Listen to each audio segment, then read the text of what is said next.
All right, before we do this, I want to just reiterate, as we always do, that this is going to be a review show. We're going to talk about comics. We're going to dig into them a little bit. So inevitably, you can't do that without spoiling some things. So here is your Southern Fried Geekery official, fresh, hot off the rack spoiler warning.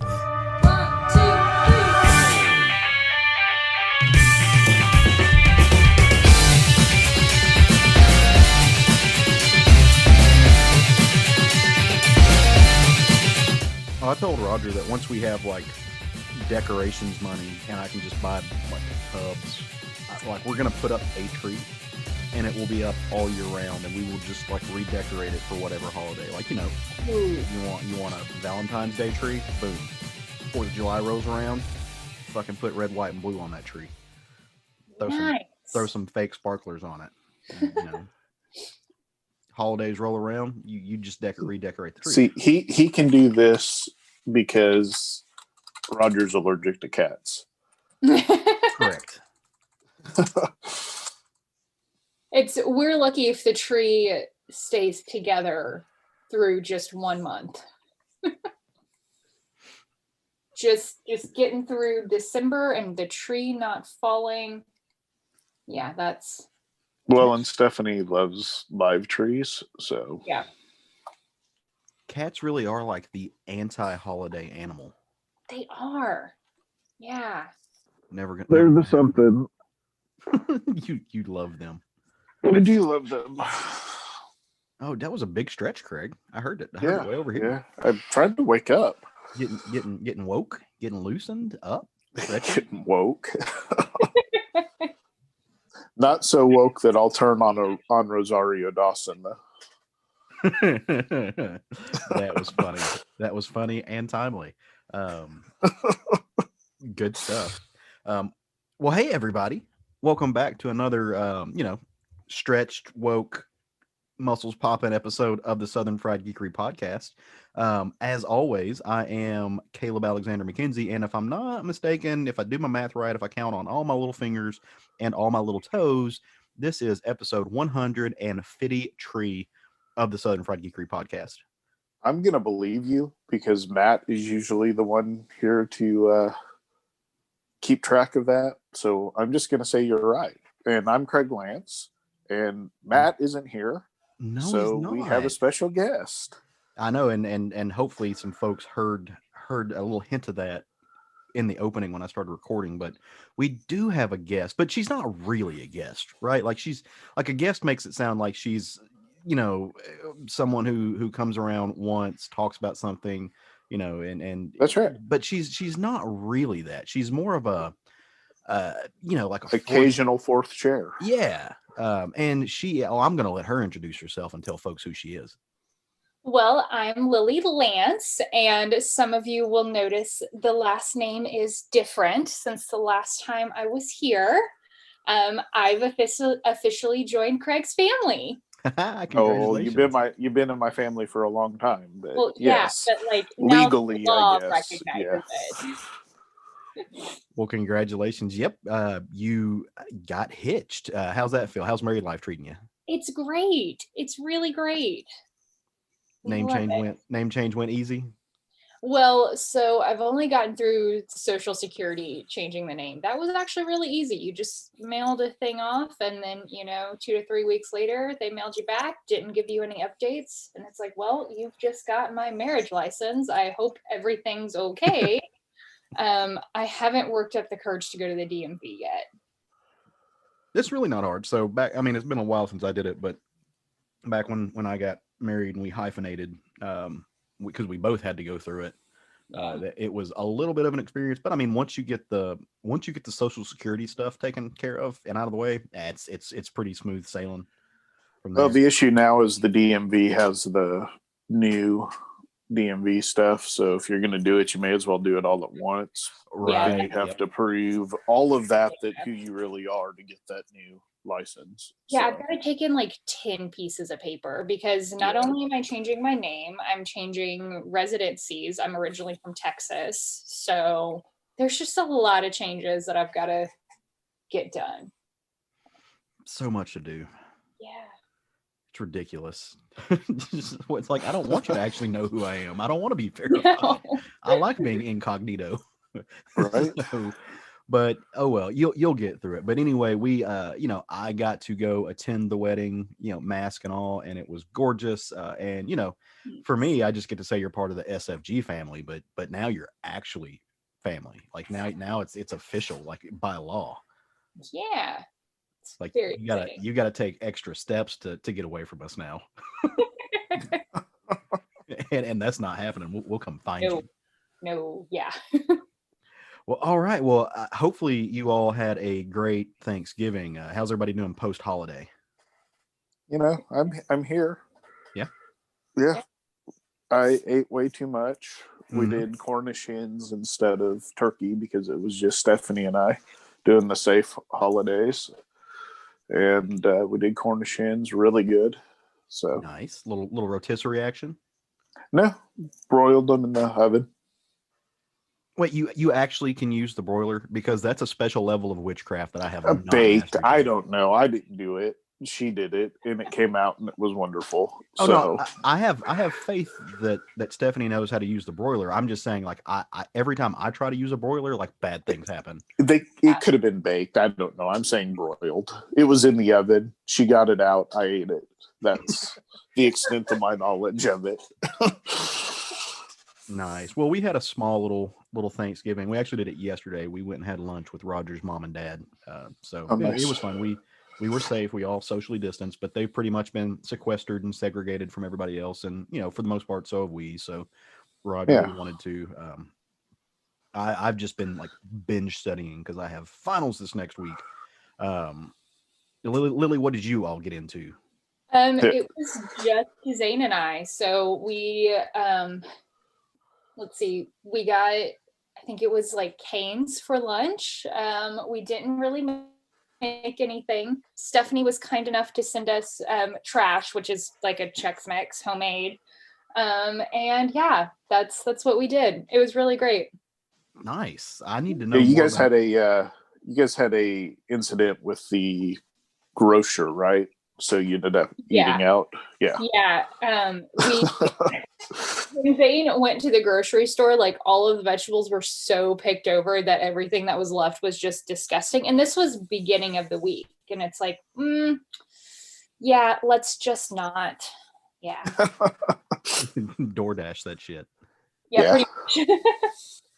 Well, all right. Well, because we have all been stuck at home for the most part, I just know deep in my heart of hearts, my little thumper down there, that you guys have read some awesome stuff this week. So let's do as we normally do, since this is usually at the last of the month we do what's called our quote unquote chaos episode.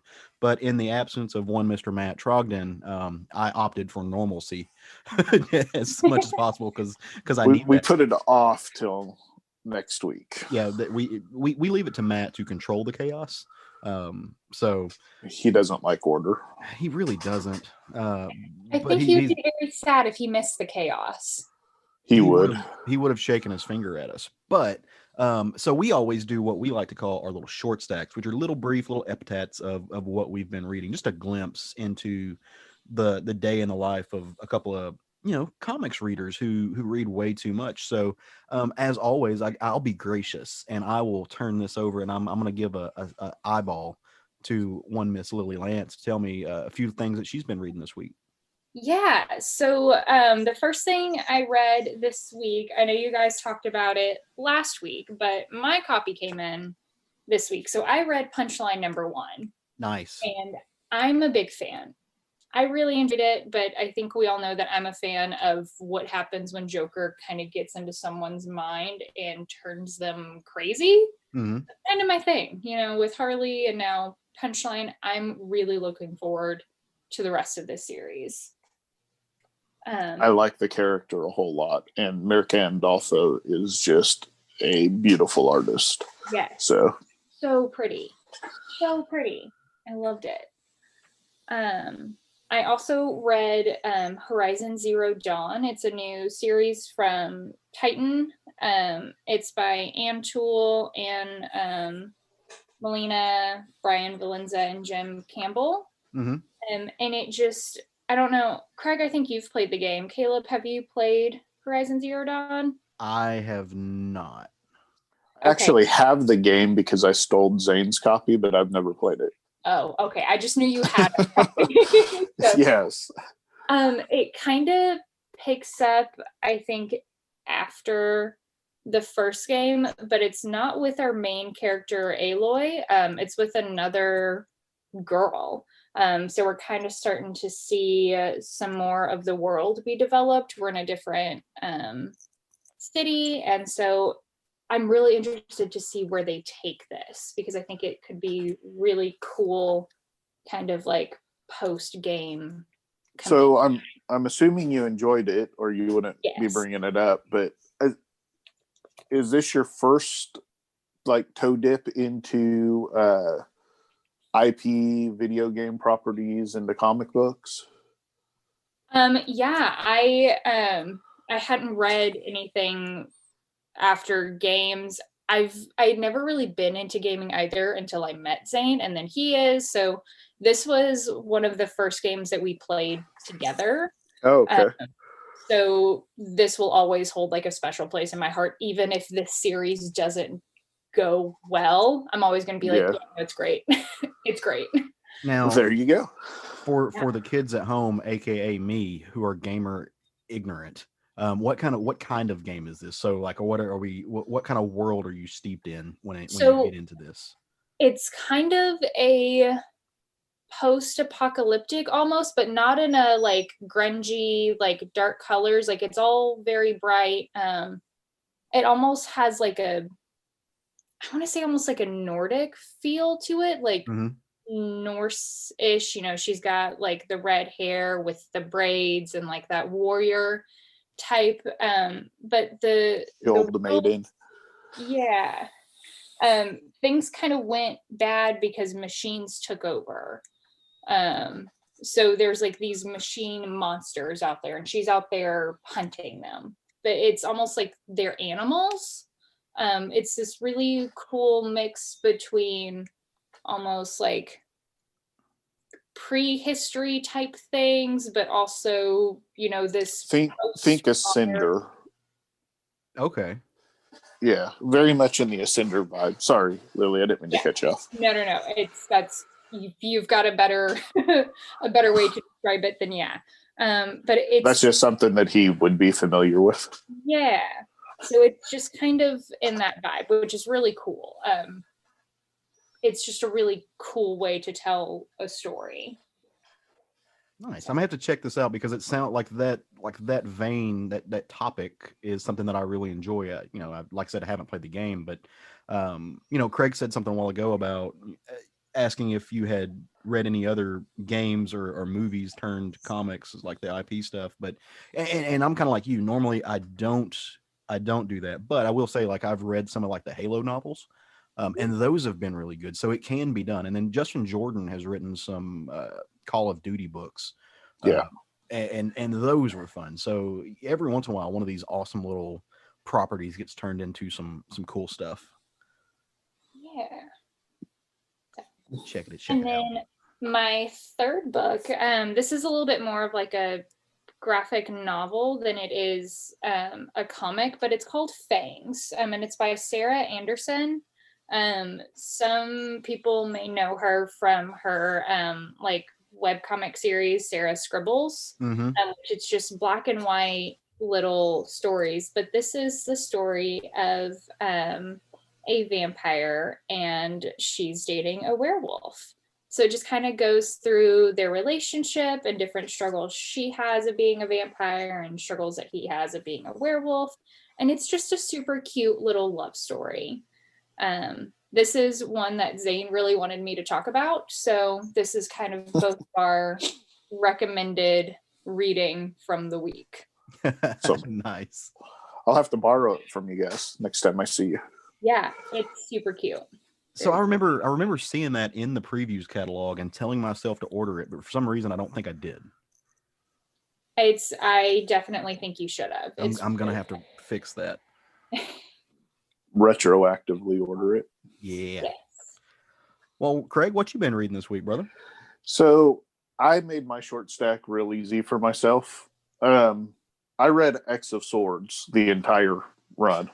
Nice. That's my short stack, 1 through 22. It's, multiple artists, multiple writers, most notably Teenie Howard and Jonathan Hickman. This entire series had ups and downs for me. It picked up in the second half. I'm glad our boy Matt loves it. And, if you're into events, it's probably your thing. It was a lot of crossover that maybe could have been done more efficiently, but overall it was an okay read. So I finished up I'm not reading every issue of it like you guys did, but I did finish up the series. It ended well.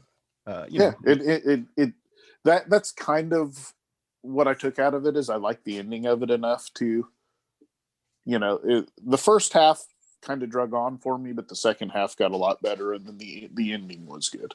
Yeah. Well, you totally took you stole off the top of mine. Okay. Of my short stack, which is awesome, because the top of my short stack was the ending of that series. It was X-Men X of Swords Destruction #1, but it's actually part 22 of 22. This was, of course, written by Jonathan Hickman and Teenie Howard, drawn gorgeously by Pepe Larraz, with a little color action by Gracia. As far as the finale goes, and this, I appreciate you letting me segue into it. It was a good finale. I've got nothing. It took a weird twist. It set itself up for, it left itself open for them to keep playing in this world. Without spoiling anything, it really this story was more about Apocalypse than anybody else. Yes, and I was not really expecting that out of this story, but it really did great things for his history, and in a way, when you have a character like Apocalypse, it's really hard to contend with him in the world of Krakoa. In this world that the mutants have created. So I think it did something really cool and really smart with that character, and for this presence that the mutants have in the ongoing canon of the world, like in this the shared universe that is Marvel. Right. So that was cool. Second up on my little short stack is a book. I think I spoke about the first issue on here a while back, but it's called Commanders in Crisis. It is an Image book. It's written by Steve Orlando and drawn by David Tinto. This is a fun little series. I haven't decided if I am completely sold on it yet or not. Steve Orlando is as a person, I love the guy dearly. He's really fun to follow, and he's talented as a writer. Sometimes he gets too wrapped up in some of his work can feel derivative. Some of his, like, he likes to pull from superhero stuff, and when it's inspired, we had this conversation last week, when it's just inspired by the history of superhero comics, that can be great. I mean, sometimes you get, that's how you get Jeff Lemire and the Black Hammer universe. Sometimes it feels like you're just grabbing an outline and throwing it on paper, and then filling in the details around it. And that doesn't necessarily work for me. I haven't decided what I think about Commanders in Crisis yet, but the short and long of Commanders in Crisis is that essentially the multiverse is dying, and all of these different presidents of the United States, who also happen to all be superheroes in their respective worlds, have came together. They've kind of coalesced on what's inevitably going to be the last Earth, to try to help hold it together. And these people are all, they're superheroes, but they're all in their own respects like the first of something. So you've got the first female president, you've got the first gay president, you've got the first Black woman president, they're the first trans president. So there's a lot of different glass, put your shoes on, because there's glass all over the floor because the ceiling's gotten broken in each of these worlds. But they've kind of come together to help each other out. The powers of each one is cool. It's very much got kind of uh, not in the way it looks and it's laid out, but I mean, there's a little bit of like Astro City in here in the different the way that the city works. But you know, it's interesting, and as a sort of experiment in superhero alternate world storytelling, I think I enjoy it. Like I said, it's one of those books that I'm kind of up in the air about, and I'll let it finish out to see how it ends. Um, I'll second. I mean, I'm not reading that book, but I'll second your thoughts on Steve Orlando. yeah, Great guy. He's hit and miss for me on comics. When he's good, he's really, really good. mm-hmm. And when it misses by a mile for me. Yeah. So, and there's a lot of like that's not there's a lot of writers like that, and it's I always struggle with how to talk about that because it's there's kind of there's three categories of stuff. There's stuff that you really like. There's stuff that you think is not great because you're just not into it, and there's stuff that you think is bad because of the craft aspect. I never really think his craft is bad. It's just it's sometimes it's stuff that I'm just not into. That's kind of where I land with it. Well, I mean, so this one kind of bridges gaps for me because sometimes the mechanics of his storytelling are actually what takes me out of it, and Gotcha. The craft thing. But it's not even saying that the craft is bad. It's just the pacing and the setup sometimes doesn't work for me. And short of like sitting down and like meditating on why, I don't necessarily have a great answer, mostly because I haven't felt the need to really put that much attention into it.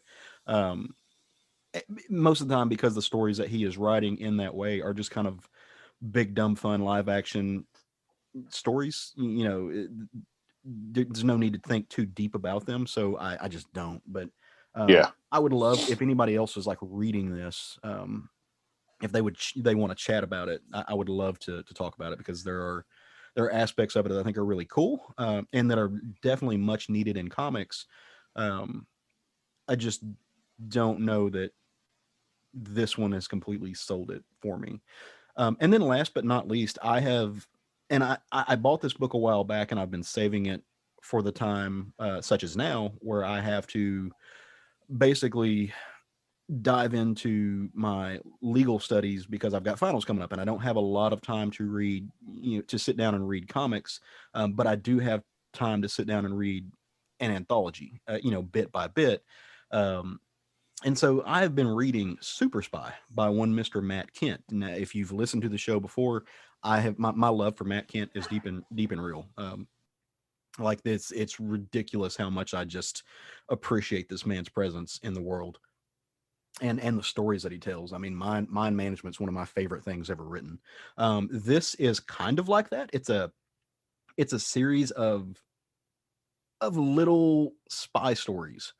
That they are all both connected and detached from one another. So you can literally open this book up to any story anywhere in there, and you don't have to have read what came before in the book to read it. They're mostly all set during World War II. Spies are over.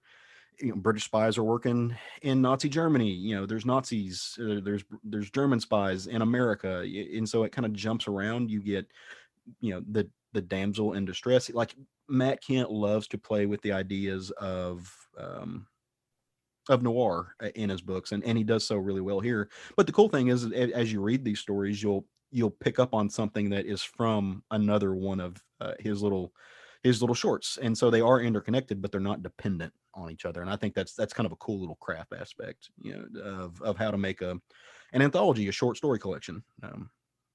It's good stuff. Craig, have you ever read this? I have not, and I was just sitting here thinking that this would be one I would really enjoy. I dig his noir stuff, anyways. Not quite sure how this one missed my radar, but yeah, I have not read it. Need to. It's got two things I dig: spy stories and World War II. Yeah, I think Lilly would like this as well. Like his ability to write the femme fatale Ooh. is almost unmatched in today's comics. Yeah, that's what, just you talking about it, that sounds really good. I'm gonna have to pick that up. It's the hotness. It really is. Well, Yeah, him and Brubaker, right? Probably the two big femme fatale kind of guys. I tend to I like the way Matt Kent writes his better. I think Better, yeah. Well, in just the femme fatale aspect of it, Yeah. mostly because he is more. I think because he is also the cartoonist in it. Yeah, exactly. Brubaker tells amazing stories, but he is also, you know, and this isn't a knock on it, but he's reliant on another cartoonist to help tell the story. I think you get more of what Matt Kent wants you to know because he is both the writer and the cartoonist, and so he's able to shape it in a way that is purely being pulled out of his brain. Like it's absolutely what he wants you to see and what he wants you to walk away with. And so I mean, I would make an argument that Brubaker and Phillips have worked together so long that Phillips knows what's in Brubaker's mind. I get your point. That's true. Yeah. I mean, those two, there's not a currently speaking, I don't think that there's a better creative team in comics who are more in tune with each other. So, I mean, both are good. I mean, you're picking nits. 1A, 1B type stuff, nitpicking between the two. Yeah. But no, all around some good stuff. I'm ready for this next week to be over so I can go back to reading what I want to read. So that's fun stuff. But since we got Lilly on the show today, we reached out, as everybody knows who listens to our show. We reached out and we said, hey, come on here and we will, and we made it sound benevolent because, you know, we're liars like that. And we were like, we're going to generously allow you to pick our book of the week. Mostly it was because we're lazy and we didn't want to. But mostly because we couldn't decide. Well, that too. No, that was your reason. Mine's just out of pure laziness. I was just like, yeah, I'm not making choices today. And it worked out. It worked out great. Because she did pick a book. She picked a book that is kind of in line with what we were just talking about earlier, this video game turned pop culture. I mean, you can't even say just comic. It's a video game turned pop culture event. So it's a book turned video game turned a movie turned Netflix series turned comic book. Yeah. It's just this little section of the zeitgeist now that is its own thing, which is really cool in my opinion. And that book is none other than The Witcher: Fading Memories #1. Now this book came out from the great minds at Dark Horse Comics, you know, who are really good at doing this sort of thing. And you know, I'm sure we'll talk about this more later. Dark Horse is a publisher to keep your eye on for what's coming next. In the past, they've been really good at taking these intellectual properties that have either formerly been owned by other people or have just been kind of popular outside of comics and making them big and doing really well with it. I mean, historically, they've had Conan, they've had Star Wars, you know, and done some amazing things. Aliens, Predator, all kinds of different intellectual properties. And they've turned them into really good comics. Well, since the merger that has happened with Disney and Marvel and everything else involved in that world, you know, they've had a lot of their foundation ripped out from under them. And we, you know, in the past we've kind of talked about how right now the big thing that they have is the Black Hammer stuff, the Jeff Lemire stuff, which is huge. I mean, it's making them a lot of money, but they're gonna have to diversify. Like they can't put all of their eggs in that basket, and they're doing something really smart by finding these other intellectual properties that are already have a fan base built in, right?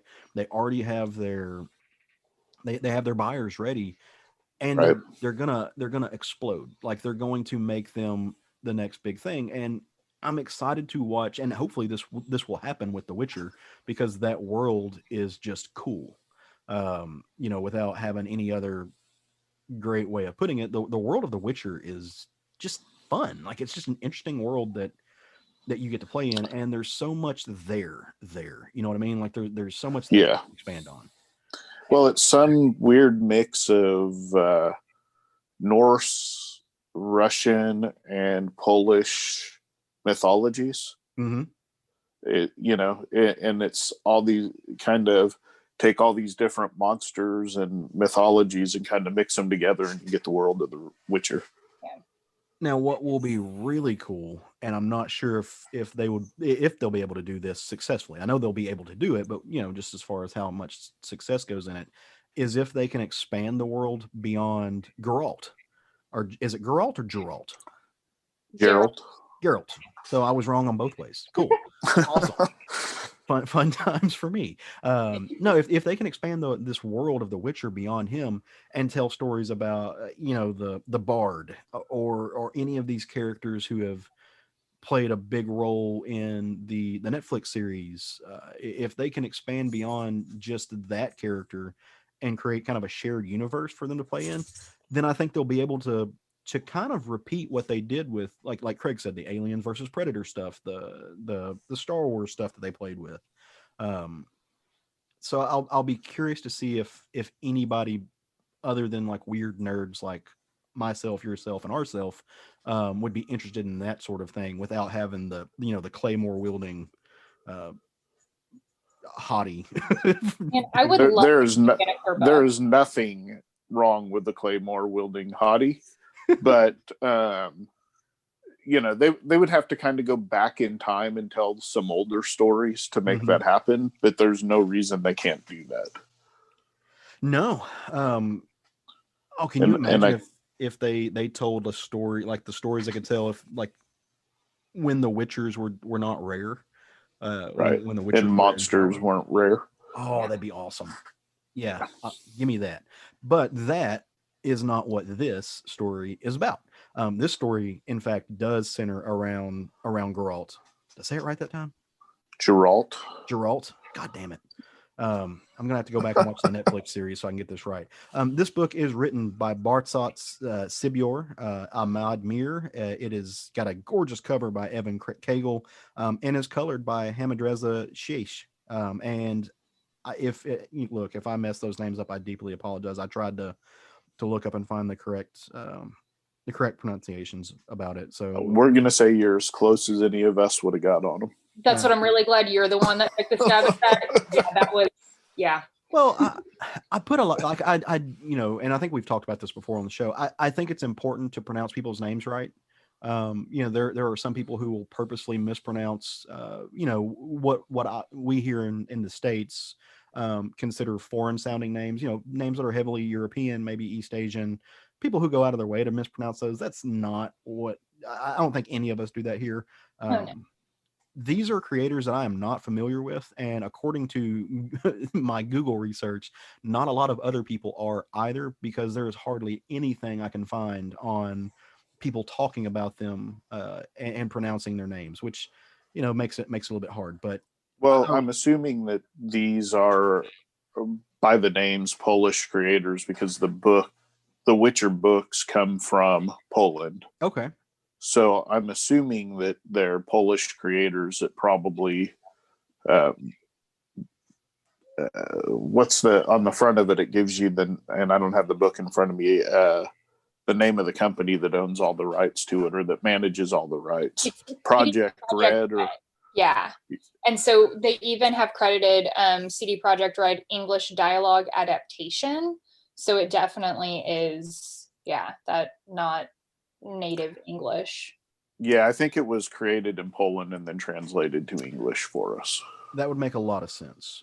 Yeah. But regardless of all that, again, I just wanted to say that to apologize if I just messed up anybody's names. It was not out of any other thing except for my own ignorance, and I own that, and I try to do better, and I will. So in this story, we are centered around Geralt. Like, he is still doing his thing. We don't know if this is is connected to the Netflix series. But we know it's still that world. Geralt is hanging out by himself. He's broke. Don't have any money. His monster hunting business has kind of gone to pot. He's searching for work, and there is no work to be found. At least in the extent that would get him any more money than what he can have just to scrape by. So he's going about his business. He's going from town to town, trying to find those things that go bump in the night, trying to find, villages that need saving, and all for the most part for naught, right? Like he's just not having much luck. He comes to a town though, and he walks into, kind of like you do in every Western. You come to the new town, you go to the saloon. Like he goes to the bar, and he's looking for coin. He's looking for work. Somebody needs to toss him a coin. Now that song's stuck in your head, and you're welcome. But he is going through, and he basically says, hey, who's got business? And there's a woman that pipes up, and she says, look, if you're looking for coin, then you need to quit talking to the bartender. You need to come over here and talk to me, and talk to this guy, who is apparently like the town arm wrestling champion or something. And she's just like, if you fight him and win, the payday will be awesome. And that's not really what Geralt is about.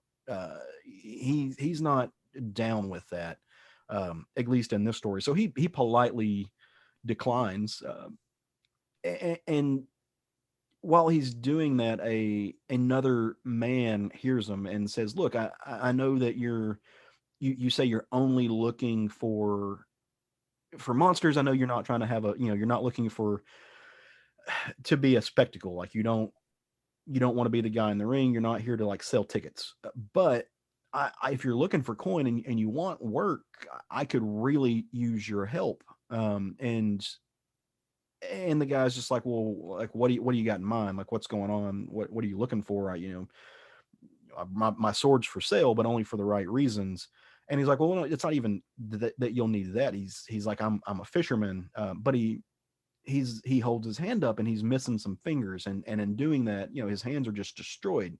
And it's really hurt his ability to catch fish. And so essentially what he's asking Geralt to do is to come aid him on his boat. And for a minute, Geralt's like, yeah, that's just not, it's not who I am. Like that sounds like I'm not a day laborer. But for some reason, mainly because he is, in all things, it all boils down to he is a decent person. He goes and helps homeboy out. I think partly because he's intrigued. He's like, well, what happened to your hands? Like, let's talk about that for a second, which, it's a story trope, right? Part of me, it was a great way to segue into part of the story. There's another part of me that I kind of get annoyed when you see characters who may be disabled, and the first question they get asked, or what happened, that's a thing that happens in a lot of literature. But it's neither here nor there. It got us to the next point, and the point is that this fisherman, he starts telling Geralt of basically these, like, what happened. These sirens, these mermaids are out to sea, and there was a pirate. And the pirate wanted the pirate king or something wanted a mermaid for his wife, but the mermaid wasn't having it. The siren said, no, son, like this, that, like this isn't going to work out. And out of jealousy, out of pure toxic masculinity, pure spite, he got pissed off and started going around and getting all the mer women and slitting their throats. But he wasn't killing them. He was just, these are sirens. He was destroying their ability to attract anybody else, any other sailors. Mainly if he couldn't have them, no one else could have them either. That kind of thing. And this obviously pissed off a lot of the sirens. And so what the sirens started doing is they started going through and not only attacking pirate ships, but also attacking like merchant vessels and attacking fishermen, anybody that they could get their hands on. They just went after men, mankind. They would chew their fingers off. They would essentially, destroy their ability to to work, to wield the tools of their craft, to steer a helm. They would take away their ability to sail, essentially get the fuck out of our waters, is what they were saying. And that's how our boy got his fingers chewed off. And since then, he's been unable to do anything. I mean, it's kind of, he's in a similar boat to what Geralt is in. His ability to make a living is gone, and so they're kind of leaning on each other. And he feels a soft spot for this guy, but he can't stick around, right? Like he can't stay there forever. And as he spends the day out at sea, catches some fish, and as they're sitting there eating, and he's getting told this story, he just like he's like, okay, I've done this. It's time for me to go about my business. And somewhere in between then and there, he hears, through a messenger, that there is a mayor in this town called Towitz, and there's a monster to be hunted. So like his calling gets to him, and he has to go handle this business. But he tells his fisherman buddy, he's like, look, just hang out. I'll come back here. Like, he's made a friend. He's felt a kindred spirit, so to speak, and he plans on returning. And so he goes off to this town of Towitz, and he's talking to the mayor there, and they've got a problem. There are these critters, these little creepy people, these creepy crawler goblin things, and they're called foglets. And apparently they're little gremlins that live in the mist. When the fog rolls in, these things come out, and they've been eating the children, especially the boys. And they can't stop them. And this isn't something that normally happens, but I mean, Geralt has dealt with these things before, so he makes a deal with the mayor of the town, who's also, she's a woman, she's in power, which is not a thing that is readily occurrent in the world that The Witcher, that encompasses this character. And so, she says, hey, times are hard. And he's like, yeah, I can imagine they are for you too. Women in power also are a rare thing. He kind of just acknowledges that she is somebody who has climbed the ladder. Like she has fought and earned her place, because it's not a place that a lot of women get to in this world. But he has one question. He's like, well, why hasn't your town mage, like your town wizard, done anything about this? And they look up, to the tower on top of the mountain, and she's like, well, he doesn't like to mess with this sort of thing. He sequesters himself up there for more delightful pursuits, which you can read into that a lot of ways. You don't really know what he's into. Kind of some foreshadowing there. And she says, but like, look, he's doing his thing. Don't worry about that. I'm here to hire you. And he does. He goes out and he walks out into the fog, and he faces the foglets. But these foglets are different than foglets that he's ever dealt with. These actually speak the language of men. Like and that's not something that this breed of monster has done in his experience. And he finds it interesting as they talk about, he can understand them. So, but he quickly separates their heads from their shoulders. That's what he does. He whips out his claymore and goes about his flaying and slaying. And he goes back to the mayor and is just like, hey, like, I did it, pay me. But also those things were talking, and that's not normal. So, you might look into that. And she's just like, well, we'll figure it out from there. But, you saved our kids, appreciate it. And so the Witcher he gets on his trustful steed, and he goes back to visit the fisherman.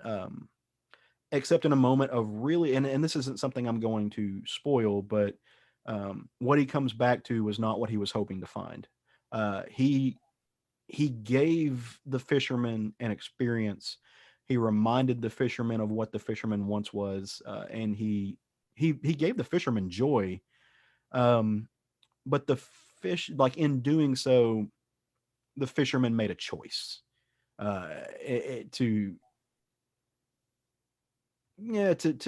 change his bearings, so to speak. Like I said, I don't want to spoil it. It pulls at your heartstrings a little bit. You kind of get this weird emotional mix of, oh, like, okay, I get it, but damn, like I understand, but oof, that was hard. And if you want to know what that moment feels like, you should either do like I did and go on Comixology and download it, or get in touch with your local comic shop. Like if you're here in Central Arkansas, that shop is Kapow Comics over in Sherwood, who will hook you up and get a copy of this, because it is well worth the read. Yeah, I enjoyed the shit out of this book. And yeah, there's some tropes. Have either of you read the actual prose novels, or any of the prose novels? I haven't, no. Yes. So this pretty much follows the way, like, I think the first two novels are written as short stories, which they actually pull from for the Netflix series. Mm-hmm. And it's written very much in the same way that, he's just riding from town to town looking for work. Yeah. And so, yeah, it's got kind of those tropes like you talked about, but it's pulling from the novels. That's the way that the short stories are all set up.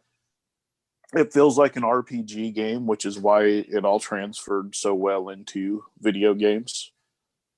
Because you go to your next town, you get your next mission, you complete that mission, right? So, I mean, it's I enjoyed the shit out of it. I thought it was pretty to look at. Yeah. And I liked the story. So I really love this too. And there's two things that I really loved about this that especially I went back and read it a second time because throughout the book, you've got these little text bubbles that when you're first starting off, you're thinking it's like, oh, it's Geralt's internal monologue, and it fits. Like it follows the story, and it's not until the end that you realize it's not Geralt talking. Right. Do we want to say who it is? We keeping that? Yeah, I think you can say who it is. I think that's so. It's the fisherman. Mm-hmm. It's him. He's yeah. I'll save that portion, but it's.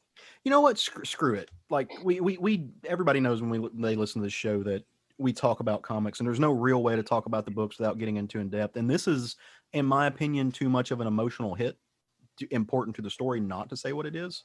Okay. So trigger warning a little bit right. on this, but yeah, definitely. Geralt walks in and the fisherman has hung himself. Mm-hmm.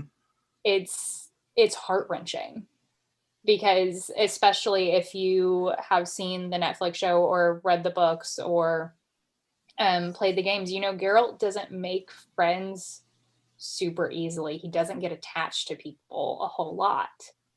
He was attached to this guy. Yeah. Like he came back for him. That's not common for Geralt. But it's this suicide note that he wrote Geralt following through, and it's just seeing how it parallels in both stories. I absolutely loved that. I thought that was great because it's not until the end where you're like, this matched with Geralt's story, but it's almost like a universal story of this world we're in where things are bad. Like things aren't looking great. They're not looking great for Geralt. They're not looking good for this guy. It's just kind of an overarching story that's kind of set the tone for where I think this series is going. Yeah. And it's in that note, it's a weird moment. And this is what I said about the weird mix of emotions, because so for me, obviously this brings into mind the question of the quote unquote right to die, right? Like, and I'm a firm believer that people have the right to choose the manner in which they end their life. I've always felt that way. Now, suicide awareness in conjunction to that is a different thing. People who commit suicide out of depression or out of mental illness, or who take their life out of just purely based on the things that have happened to them and the struggles of life, like that's a different thing. Without like that, it's personal. It's a case by case basis. But if people are depressed and they're feeling that way, it's not actually them making that choice. It's the chemicals in their head doing it for them. And if that's the case, if people are having those thoughts, they should reach out and, call the suicide hotline, or find a friend to speak to, go seek therapy for it, which again is a good thing. Like therapy, I will always land on the fact that those things are important to our well-being. But this isn't particularly that. The sailor, the fisherman, was reminded of his world, of his life. He felt happiness for the first time in forever. First time in a long time, he felt purpose. And I think he felt like he was going, like whether or not he could survive without being dependent on other people or what, he wanted to go out on top. Like he wanted to go out on the best part of, feeling happy for the first time. And so he chose to take his own life. And again, I'm not saying that was a right decision. I'm not saying that, depression didn't play a lot into that, but he made the choice himself. And it makes this weird whirlpool of emotions. Do you think, oh, this was the bad thing? Or do you think, oh, like he made this conscious decision independent of anything else, in appreciation for what was essentially a gift that Geralt gave him? I don't know. I'm not there. There is no right answer to that question. It just stirs up a whole lot to think about when you think about the authority to dictate your own life, the autonomy of a person. And I love comics that beg those kind of questions. Even a comic that, is based on a video game. And I don't mean that to be diminutive, but you can have these elements of pop culture that really do speak to a broader philosophy or a broader question of psychology, or the human condition, and you don't see it coming. I did not see that coming in this book. No. Well, the novels are smartly written as well, and you pick up some of that in the Netflix show, right? Mm-hmm. So, I mean, they're meant to be thought-provoking. And in this comic, and this could be an adaptation from one of the stories I haven't got to yet in the novels. I don't know. But it's anytime, any story, what other medium it comes through makes you stop and think, that's only a good thing. Right. Whether it's a comic, a novel, a video game, whatever, however you're getting your story through whatever medium that is. Thought-provoking is always a good thing. And anytime this is a thing that's been going on in our country for a long time, the right to die with dignity. And that's not what this case is with this gentleman. He wasn't in a life or death situation. I think it was more of a quality of life situation for him. Right. In this book. It's as you said, heart-wrenching. When something happens, I did want to point out a couple of things. Mermaids in this world are monsters. Terrifying as shit. Yeah. They're not Little Mermaid. They're monsters, and they're sirens, and their whole purpose is to kind of the old sailor version of mermaids where they lure the men to their deaths. Yeah. It's that sort of mermaid. So, yes, there was some destruction of this world, these monsters, but they are monsters. Mm-hmm. So just keep that in mind. I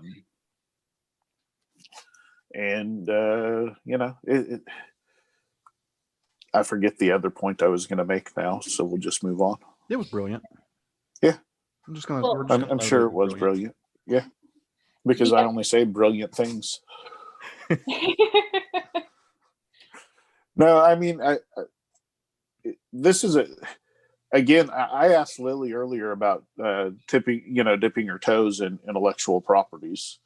I generally stay away from these kinds of books. I picked this one up because it was The Witcher, because so far every form of The Witcher has been good. Yeah. So I picked this one up anyways. And I wasn't disappointed. Well, the other thing that I really loved about this was the colorist use of color throughout, and how it just really set the tone for everything. Color is something that even in like my day-to-day life, I'm super drawn to. For those of you that don't know, I'm a florist, so my job is literally colors. Right. Right. Yeah. So the way that they've used the different blues and greens and purples in those really cool tones and moments that are sad, or it really sets the tone for, okay, like this is gloomy. Geralt feels like he maybe doesn't have any hope. And then those moments where he feels like things might be getting better. When he first enters the bar in that town, everything is yellow and red, and it's not super vibrant, but it still is those colors. And then when he gets to the city where there's foglets, like everything is really bright, like bright greens, bright yellows, bright oranges, and everything feels alive, and you feel like you can breathe in the book. And then when we get back, when he gets back to the fisherman's house, like everything returns to those dark colors, that dark purple, blues, kind of muddy colors. And it's just, I really want to praise them for their use of that, because even if you didn't notice it at first, like it was that really great like subtext, that subconscious use that really brought the emotion out in the story, I think. So. Yeah, it's a very, you use the word muddy, it's a very muted palette for the most part. You know, lots of soft colors when they need to be. And to me, and I'm glad you mentioned this, because like the standout use for color in a book like this, specifically this book, is when he draws Geralt's eyes and he uses that just piercing yellow, which I know is a thing from the books and the Netflix series, but really draws your attention to it. Like he uses a color that is, I want to say he's using like the tertiary colors. Like his use of color theory is such that he knows what colors he can put on the page in the background to make that yellow pop off the page. And there's some color artists don't understand that. They want to throw everything in the book at color. And really he's using basically a triad of color on each page to make the colors either sink in and just be part of the landscape, the earth tones, or to really jump out at you. And that's brilliant use of color. Yeah. I was looking at, it really reminds me, on the topic of the art, the lines themselves too. It's, this is a Dark Horse book, but I think the style of the art here really reminds me of something that you would see from Aftershock. As I was going through here, it really reminded me of an artist like Gary Brown from Baby Teeth. It's kind of got a similar vibe to that. It seems like it's digitally sketched, and that could be just me, but like, there are no hard, thick lines in this book.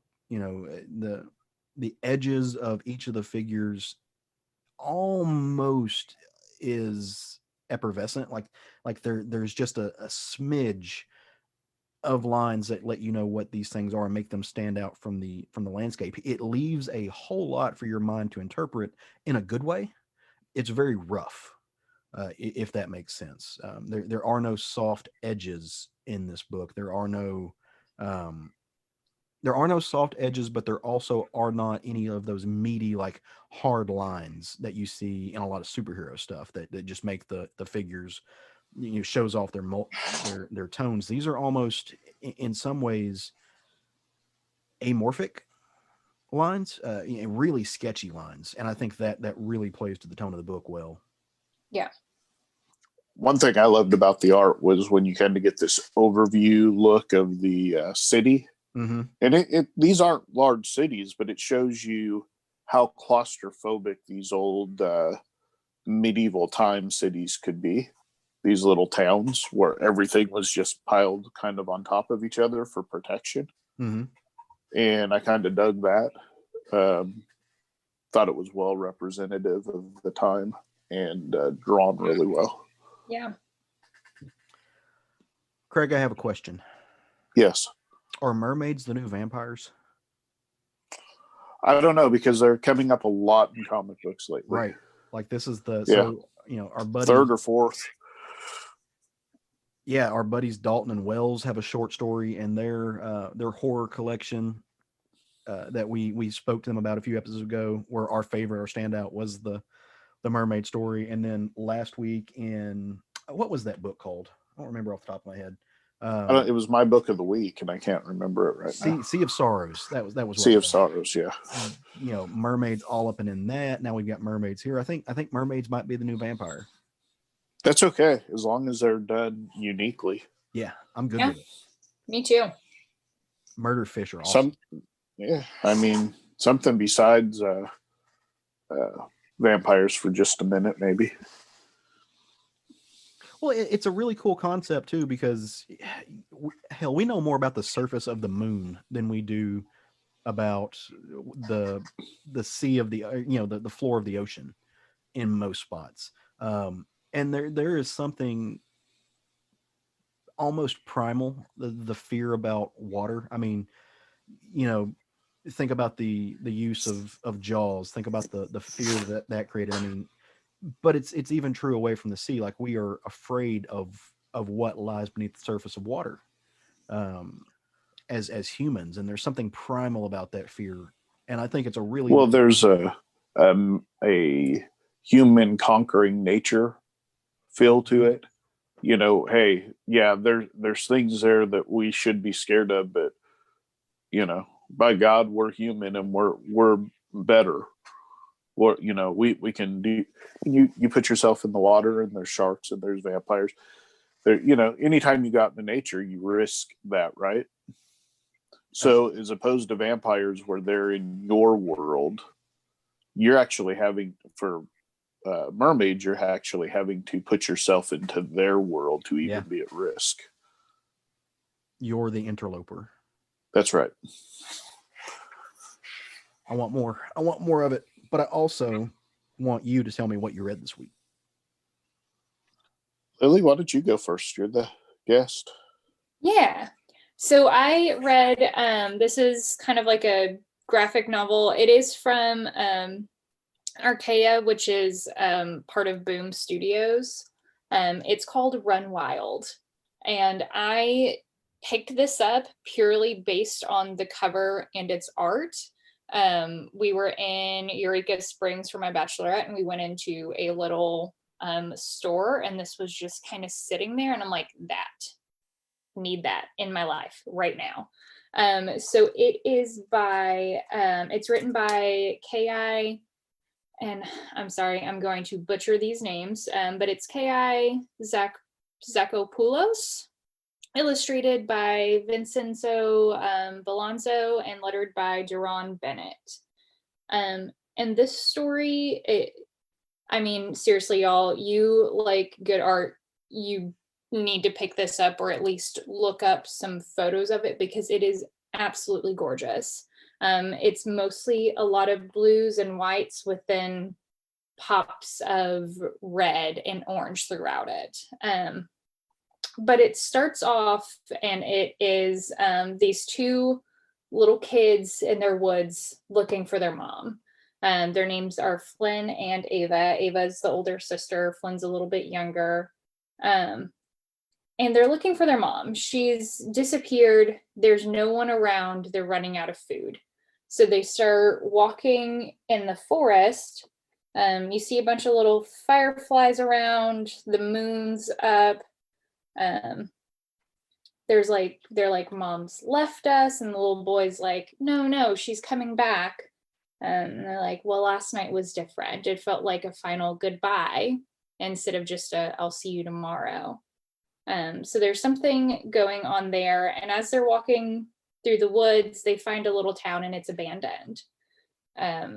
So then they come across, you see in the shadows, there's some animals lurking, but then suddenly there's streaks of this orange and red, and there's a fox.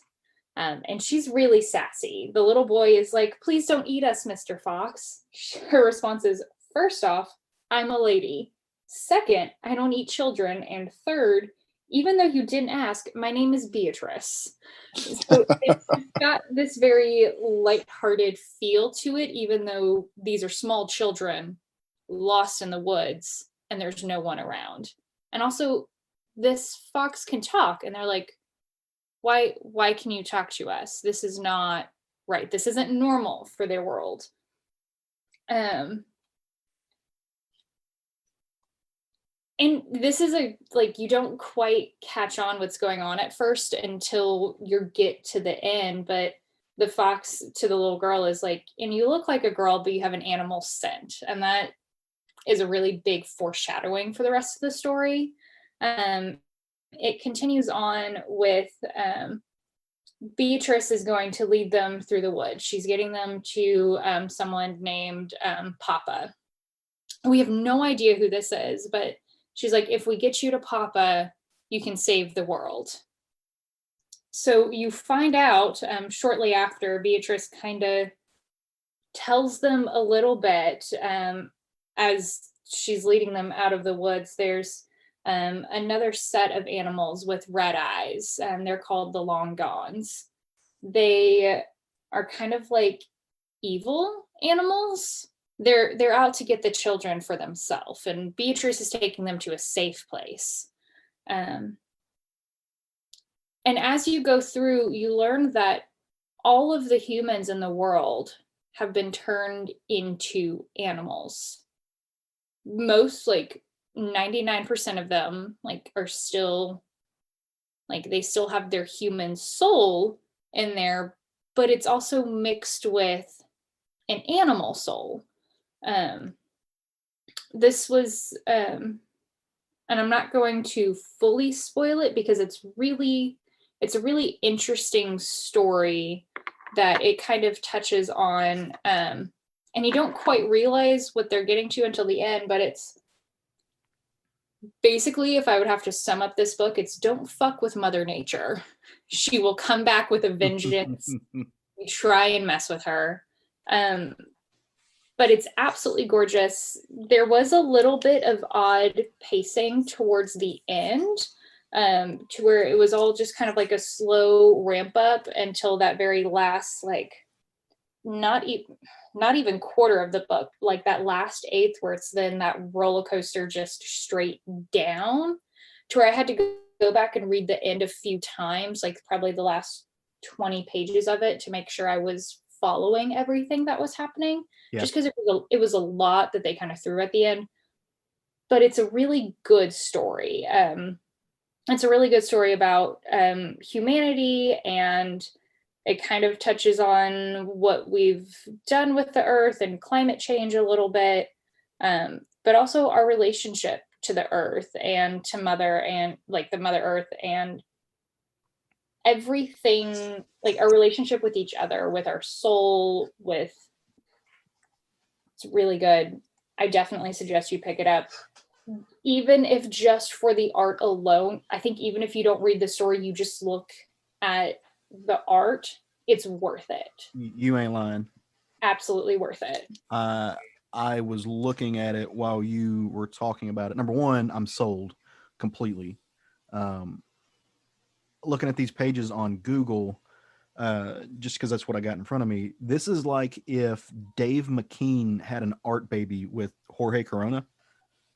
You get that if you're familiar with Dave McKean's work, especially the Arkham story that he did. He has got this almost wraith-like effervescent feeling to his art, very painterly and gorgeous. And then Jorge Corona from Scotty Young work, and I guess it's probably the Fox, which is why I'm making that comparison.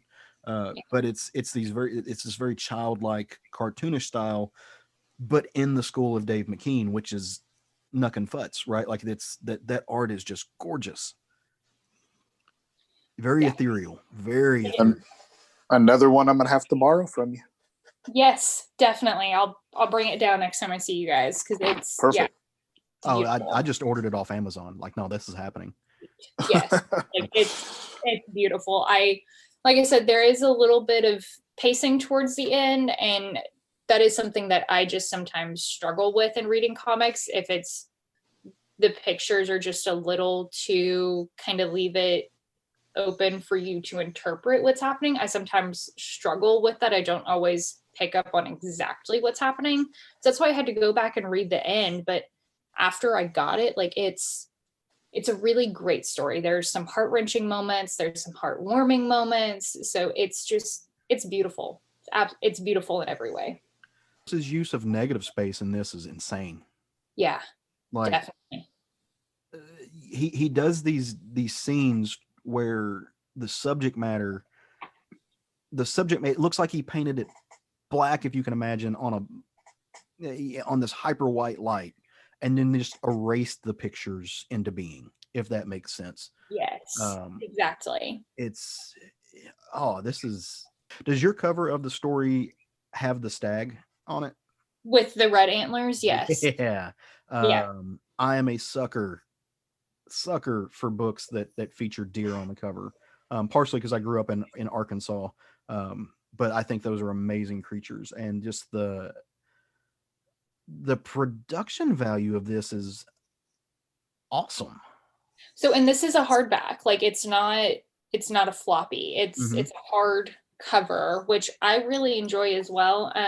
It's by the same people that did, well, not the same creative team, but the same publisher that did Persephone that I talked about last time.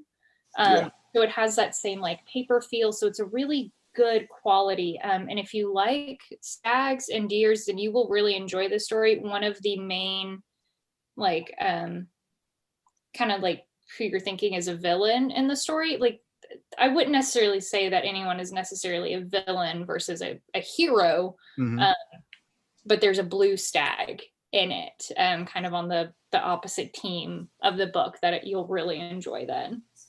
Oh, I can't wait for this to come in. Archaea really puts together quality books. They really do. And the stories are almost always entertaining. And the quality of the books, like you said, they're almost always hardback. The paper quality is good. The ink quality is good. I have yet to really find a negative about Archaea. If I'm not wrong, Archaea is the same. They're a subsidiary of Boom, and I think Lilly said that earlier. But yeah, if I'm not wrong, that they are the same publisher that did the book In Waves. I believe that's correct. Last year or the year before that, that was one of my favorite books of that year. Really good about just hitting you in the chest with their stories. Yeah. Oh, I'm giddy. Like, I need to find out if Zakopoulos, if he was Zakopoulos the artist, or is he artist and writer, did you say? So Zakopoulos wrote it. Okay. It's illustrated by Blazano. I want to see if Blazano sells art. I'm really looking into that, because there's a ton of these pages that it's like, I just want that panel at the piece, or I just want that full page. Yeah. Oh, see, this is why I love it when you come on the show. Thanks. Because they like me. They really like me. Oh, you are the SFG Sally Fields, complete with awards and all. Because you put stuff on our radar that we are sometimes inclined to miss, just by the nature of what we look for in books. And this is stunning. Speaking of which, I also have your copy of Persepolis at my house. So if you're missing that, it's because I have it. I figured you still had it, and I assume it's safe, so we're good. It is. I just haven't seen Craig in about a year, more than 5 minutes. Yeah. So, I ran across the book the other day, and I'm not sure which of your two's books it is, but it's definitely one of your guys's, and I can't even tell you what the name is right now. Caleb, I still have your Saint Young Men, so okay. we'll just We just have a shared library. Also, this is also how you know that Lily is a kindred spirit. Our girl was on her bachelorette party buying comics. Okay, seriously, Right? like this wasn't even a store we were gonna go into, but one of my bridesmaids went in, and so we were just kind of walking around, and this was just sitting on a table, and I was like, "Ooh, like that's a cool cover." And then I opened it, and I was like, "Done." Like the first page I looked at, I'm like, "I'm not even looking to see what this story is about. I'm sold.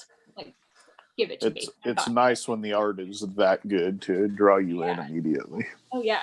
And then like I kept flipping through it as we were kind of still looking through the store, and I'm like, I'm so glad I bought this. I'm so excited to read it. So go ahead. Love Nice. it. Absolutely love it. Well, you follow that, Craig. I don't want to. I'm gonna follow that. Probably not as well, but I'm still gonna follow that. I'm going to talk about Daredevil number 24 by Marvel Comics. It's written by Chip Zdarsky, penciled by Mike Hawthorne. J.P. Mayer did the inks. Maria Iannacco, I think is how you say their last name, did the colors, and Clayton Cowles did letters. So I'm going to talk about this book partly because this issue is really good, but also because this run has been really smartly written by Chip Zdarsky. And the fact that he's built some layers and came back to those layers within this issue, I think is important. I don't know that I've seen this level of writing from Chip before. So Daredevil, in one of the earlier issues, kills a man. And it's, kind of an accident, but still it happened. And it happened while he was Daredevil. And so he's about to go on to trial for murder. And Matt Murdock, being Matt, feels that he should go to jail. He killed a man and he isn't above the law. And because of this, he's been trying to get the city in order for him to be able to go to jail. New laws in place allow Daredevil to actually be tried as Daredevil and not as Matt Murdock, so he can leave his secret identity in place while he goes to trial. Now, there's one little problem with this. If he goes to jail, people are eventually going to put 2 to 2 together and realize that Matt is Daredevil. So Foggy comes up with a solution without telling Matt, and he hires Matt's kind of evil twin brother, Mike, to play Matt while Daredevil is on trial. And he brings in Matt's ex, Krista McDuffie, as co-counsel. So you now have Nelson, McDuffie, and Murdoch as his lawyers. And because of Matt's twin, he can be there in the courtroom as both Daredevil and Matt.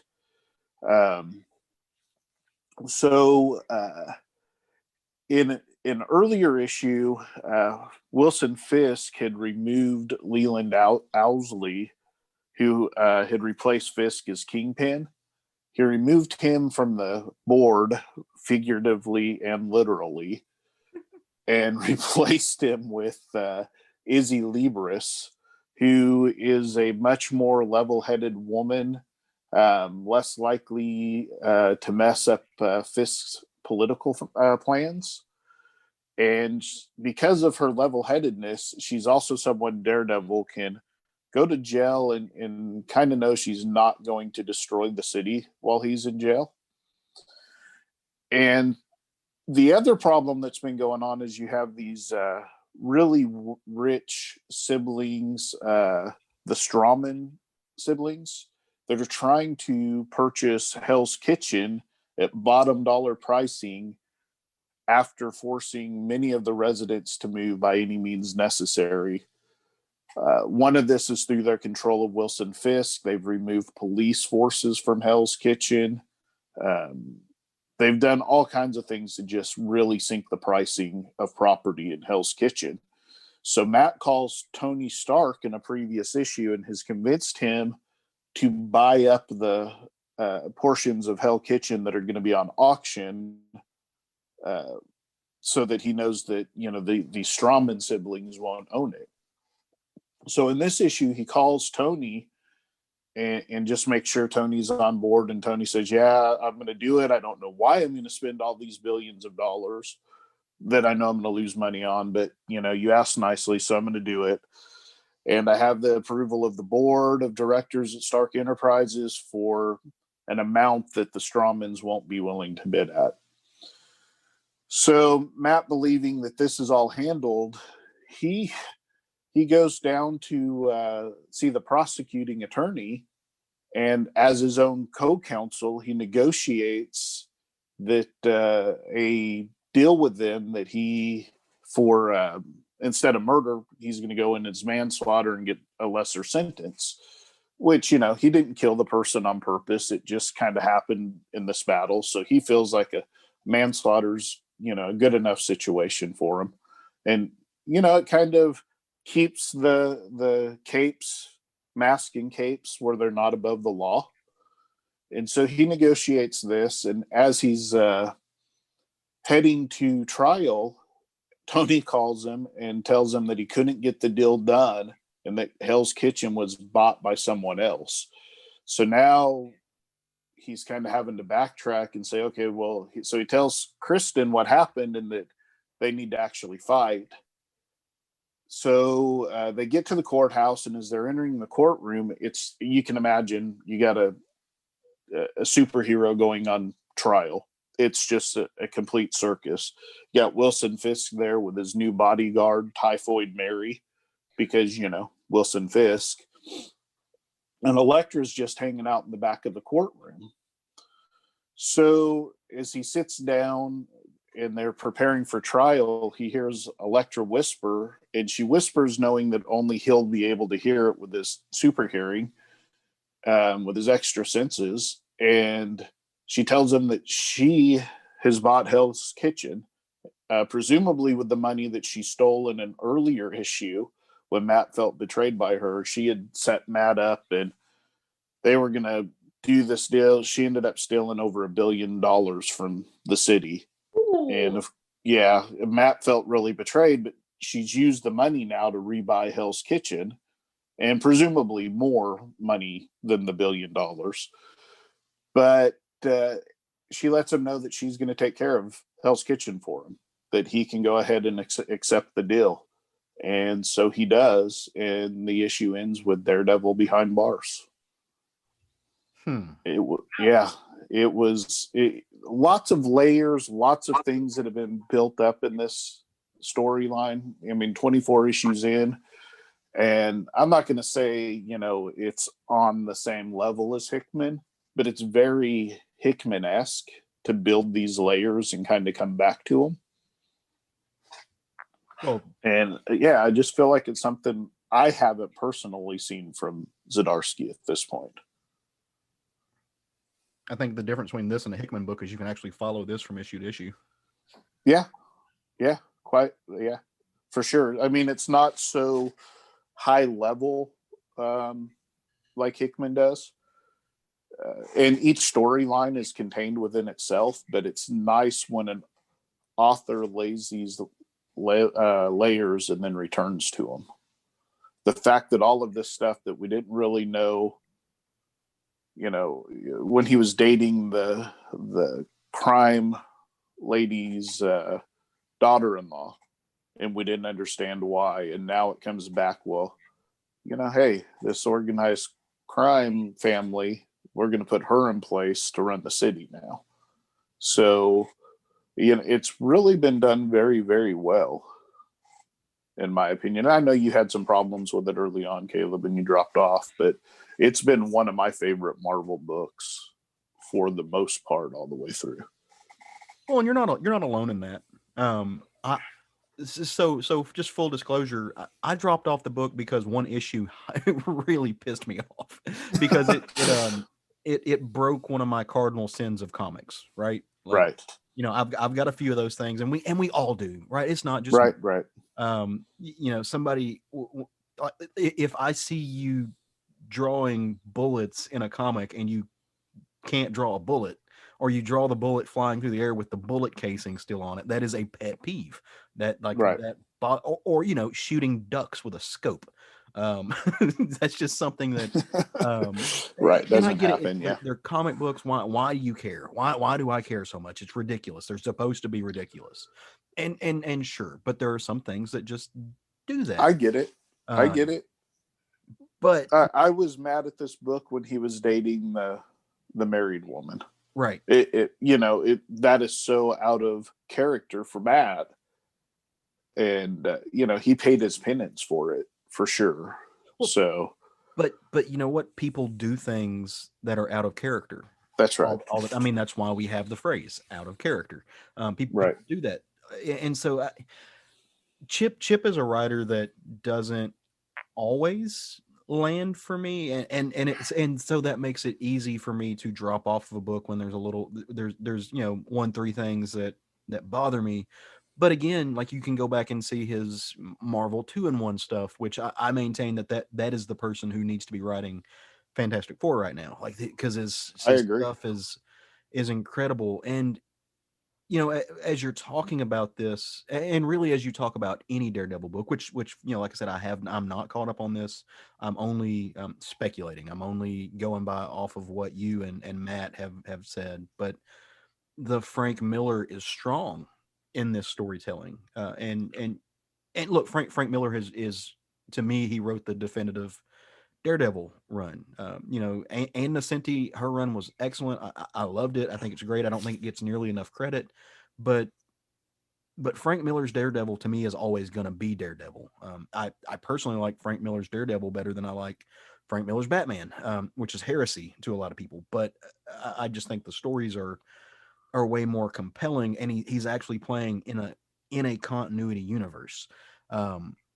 So when we talk about characters like Elektra and you talk about Typhoid Mary, and the way he's writing Kingpin, you can tell he's really playing and Matt has said this before, he's playing in Frank Miller's shoes, in a really, it sounds like a really cool way. So I can't disrespect that.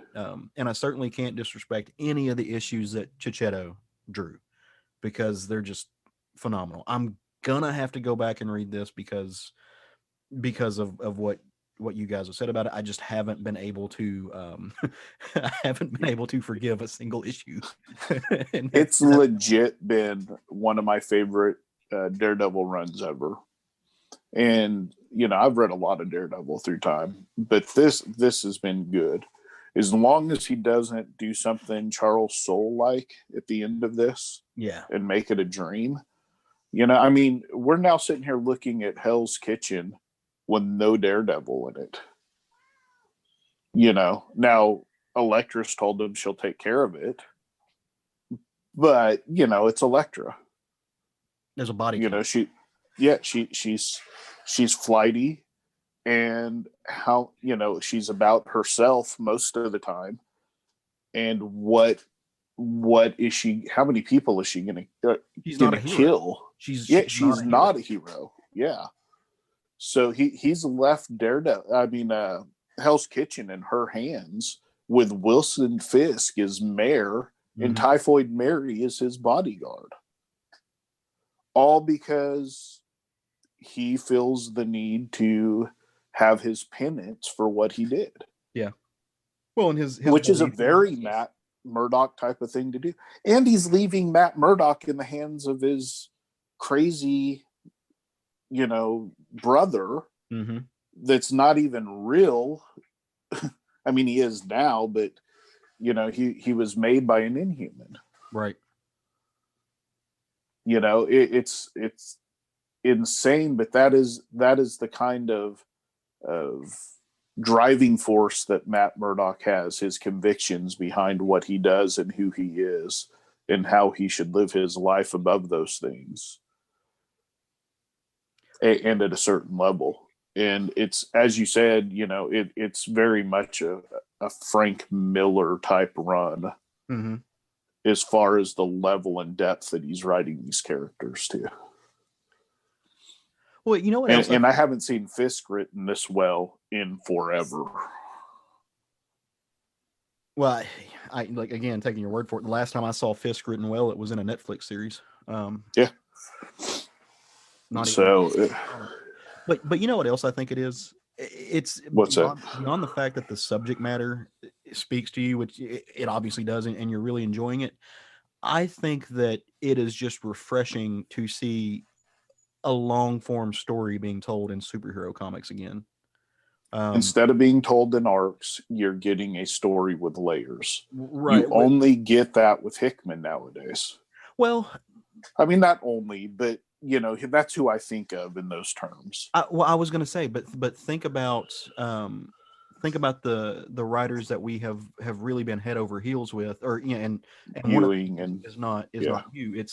It's a writer that I'm head over heels with, but when you think about what we normally get are in superhero comics are these really just kind of phone it in stories written in 6-issue arcs that's going to jump into Don't mess up the character. Right. They pull it out of the sandbox for just a minute. They don't really do anything to further the character. They might tap into nostalgia for a little bit, but 6 issues later, new creative team, nothing's going to build on itself, and those arcs are not remembered. But Right. now we're getting in comics, we are getting these stories by, Al Ewing is doing it with the Hulk, and He is my favorite run of the Hulk kind of in forever. I'm not reading it, but Bendis has been doing it with Superman over in DC.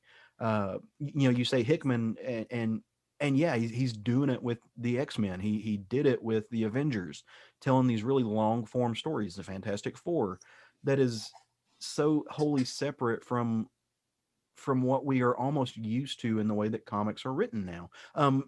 For me, Tom King's Batman series, to try to tell a 100 issue Batman series that builds on itself, and again, I know we disagree with this. I personally think it was interrupted by some people above his head, and he was not really allowed to tell the story he wanted to tell. But again, in his issues, he ended up telling the bulk of it, and it was something that built on itself and built on itself and built on itself in a long form story. It did. Did. And there's a lot of comics that are on the shelves, like especially from the big two, in these books that are supposed to be, in continuity, characters that go back 80 something years, putting out 60, 70 books a month, that half of them are forgettable and they're redundant and they don't tie into things that happened 6 months ago, much less 6 years ago. Yeah, they don't forget they forget their previous story arc, let alone anything else going on in the rest of the universe around them. Well, yeah, and they have no intention of making waves for the future. They have no intention of, they just want to be what they are, and on some level that's fine, right? Like, that's not a bad thing, but it is when that's all you're getting, and that it's not pushing the character forward, it's not doing anything for the future, it's really not laying a foundation or adding to the foundation for these characters to get played with by anybody else. It's refreshing to see creators get to not do that, get to buck against that system. And it just shows you that it's a choice and not a editorial. They're choosing to do that, and in some cases it's a way to phone it in, but it's just refreshing to see the smart storytelling where you have the characters themselves laying down stuff that you don't even see as a reader, that it's then wraps back around to it. Mm-hmm. It's refreshing to see in comics. Well, I both agree and disagree with that. And here's why for the disagreement. I'll say that it's sometimes, because if you all the creators that we just mentioned, they've got name clout, like they've got name recognition in the industry. I mean, Bendis, Tom King, Hickman, and I think that even goes for Chip now. I think Chip has enough of a successful tale behind him that he can pull that and say, no, I'm gonna do this. There are some writers who, they're new to the industry. They don't necessarily have the foundation. Well, you're right. They probably have to earn it a little bit. And editorial, I do think that's where editorial comes down and says, no, you're going to tell this story and you're going to add it to your CV. And then maybe one day you can tell us what you're going to do. But there's some writers who just don't have that kind of clout. Yeah. Look, Steve Orlando. We started off talking about him earlier. He did a arc on Wonder Woman that was fun, not too long ago, but it really didn't do anything for that character. It didn't push it forward. Right. And I think that's largely why I think Steve Orlando's still building up a name for himself that that he editorial still kind of tells him what he can play with and when he can play. Yeah. So I think it depends on what writer's name is on the title. But that being said, Al Ewing did not have that, and look what he's doing. And was it? That's right. Yeah. So I think it's great when you see these new storytellers able to do this as well. Like you said, Al Ewing, Chip Zdarsky, who's been in comics for a long time, but has just recently switched to actually writing stories. mm-hmm. It's fun. It brings a level of intelligence to the books beyond just the funness of the actual story. Mm-hmm. Is funness a word? It is now. It is now. Yeah. It's refreshing to me, to be quite honest. Well, I think that's why a lot of creators don't go to the big two first, or I don't even know that they go to Image first. I mean, some of them do just because the way Image's like model works, but they start telling out. They start off by telling their stories. Like, oh, okay, you won't let me tell the story I want to tell with your character. That's your prerogative, but I'll go tell the same story over here, and it just won't have an S on its chest. Like it won't carry the shield, but I can go. And that's okay because it builds them the name to be able to come do this. Exactly, which is what for the other two. Yeah, Chip did with Sex Criminals. Yeah, so, I mean he didn't write Sex Criminals, but just being a part of it. Yeah, I mean, well, they probably wrote it together. Would be my guess. Some sort of co-write. Yeah. So, but yeah, good stuff. If you haven't read Daredevil this run, you should. And I'll just leave it at that. He's talking to me, folks. No, I mean, there's a lot of people that haven't, and they should be. Facts is. Well, I'm gonna back us out of superhero territory again, since we dipped our toe in that. A new book came out this week that I have been very, very excited about. Been chomping at the bit to get it ever since I got a taste of what it was. If you guys remember, a few months ago, a book from Image came out, and it was called Hedra. It was kind of a silent comic. It was written and drawn by one Mr. Jesse Lonergan. And the fun story, really an exercise in how to tell a comic. Really, just dude was like heavy lifting on sequential storytelling, and I fell in love with it. I think I immediately jumped over and started following Jesse Lonergan on like the Instagrams and the Twitters, and started like just seeing what this dude was about because I had never seen this before. Well, lo and behold, that was exactly the taste I needed. It was like kind of like a drug. The first one was free, but now that you're hooked, you're going to keep coming back, because I was flipping through the previews catalog shortly after that, and I saw that he had a graphic novel coming out called Planet Paradise, and that's what dropped this week. And I was not disappointed at all. It's a lot like Hedra. If you read that, a lot of it takes place in space. It's not as big. That was in kind of the magazine format. This is a lot smaller. It's smaller than most of your trade paperbacks, but it's that loss of space is not. He uses it. The reduction in space. He doesn't need that big magazine format to tell the type of story. The only thing that you don't get in this that you got in that was the giant grid, which he played with so well. But this is more about this is more a story about character, which the other one was not. The other one was almost strictly plot based. I mean, you kind of got attached to the characters. This one, he's playing with those emotions a lot more, and it's not exactly a silent comic in the way that Hedra was. This story is about a cast of characters. You've got Eunice and her husband Peter, who are going on vacation to another planet in this world. You've got Glenda, who is the spacecraft captain. You've got Stella, who is an emergency dispatcher out in space. You've got Dalton, who is an emergency service agent, and Boz, who is a tour guide. And all of those play their own parts in this book. Like I said, this is really the story about this married couple who are going to go on vacation, and Eunice and Peter are going to blast off, and they're going to planet Paradise. In this world, that's a place where it's like going to the beach, right? But it's about an 11-day journey into space. So they get into the rocket ship, and Glenda and everybody get them all locked in, and they're going into stasis, because who wants to be awake on a spaceship for 11 something days? Actually, I do, but that's beside the point. They go through security, they get through the spaceport, they get locked in, they get put under, and they launch into the great black expanse that is space as we know it. But something happens along the way, and there's a malfunction on the ship, and this part of the rocket explodes, and knocks the ship way off course, and they plummet to this planet that is the landscape looks a lot like what you saw in Hedra. It may very well be the same planet. This could be part of that shared universe. I don't know. That's a question for Jesse, and I will absolutely ask it of him and try to get him on the show because I want to talk to the man. But like they crash onto this really deserted, barren, almost like sandbox of a planet, and when Eunice wakes up, she's looking around and she can't find Peter. And she was promised by the flight stewardess, or the rocket stewardess, I guess, that they would be put into stasis next to each other, that they would be able to be asleep but be close.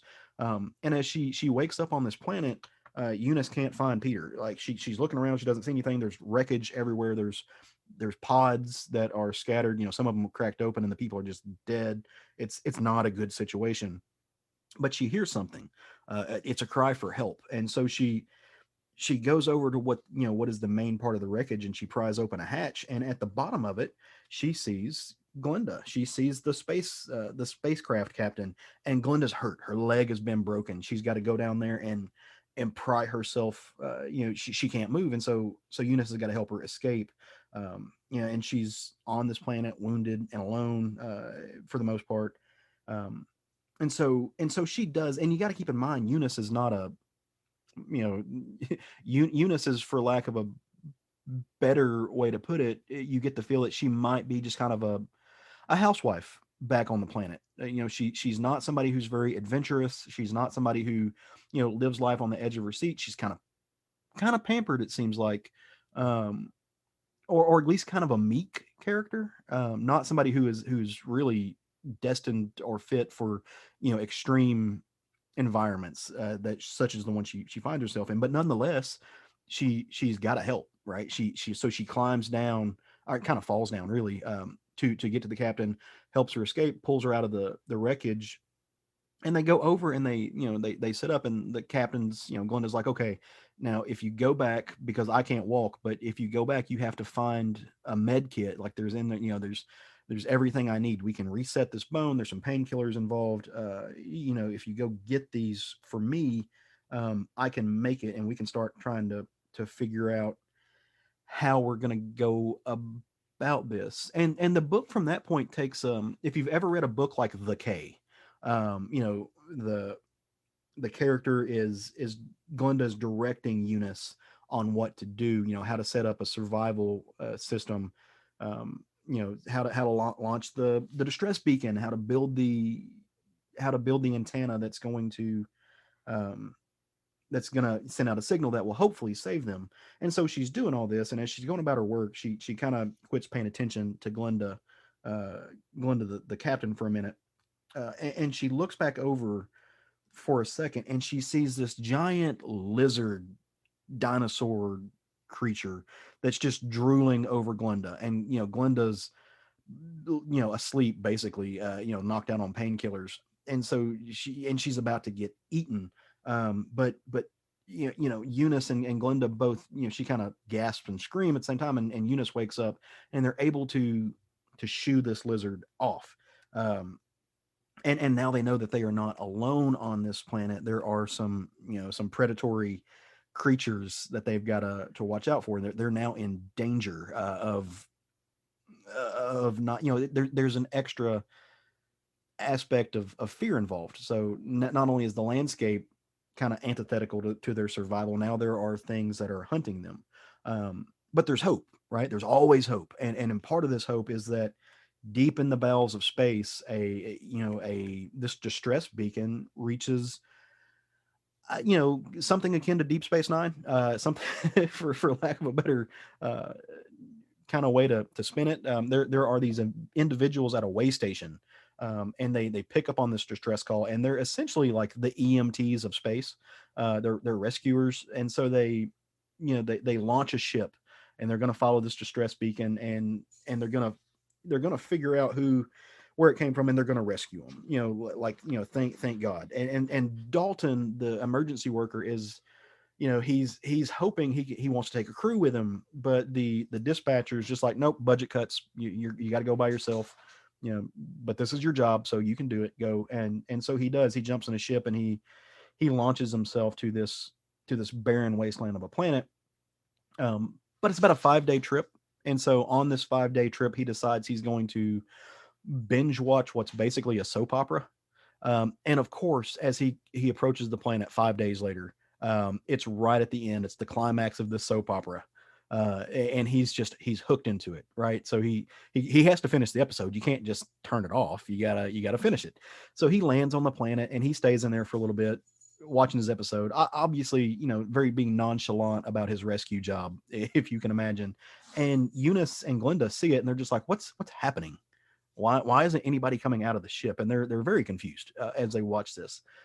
And so Eunice is going to start trying to go approach the ship.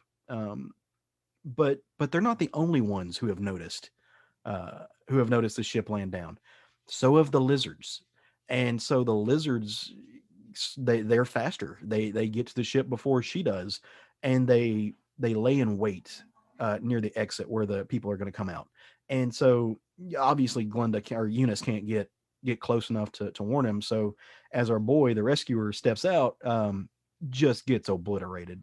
And now that hope is gone, but they've got a ship if they can get to it.